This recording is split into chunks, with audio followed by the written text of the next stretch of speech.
आजच्या व्हिडिओमध्ये जाणून घेऊयात आपण स्ट्रॉबेरी बद्दलचे काही फॅक्ट। स्ट्रॉबेरी मूळची उत्तर अमेरिकेतील आहे। फ्रान्समध्ये 1300च्या सुमारास प्रथम स्ट्रॉबेरीची लागवड झाली।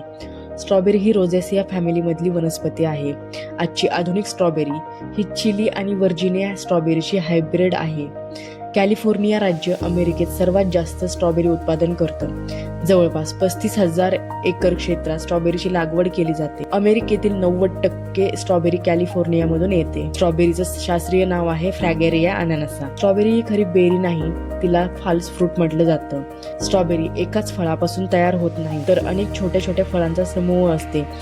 ॲक्सेसरी ॲग्रिगेट फ्रूट म्हणतात, कारण ती एका फुलाच्या अनेक ओव्हरीज पासून तयार होते। आपण ज्या छोट्या बिया पाहतो त्या प्रत्यक्षात ॲचिन्स नावाची लहान फळं असतात। ही सगळी छोटी फळं आणि मधला मऊ भाग मिळून स्ट्रॉबेरी बनते। स्ट्रॉबेरी फक्त लालच नाही, तर गुलाबी, पिवळी आणि पांढऱ्या रंगातही मिळतात।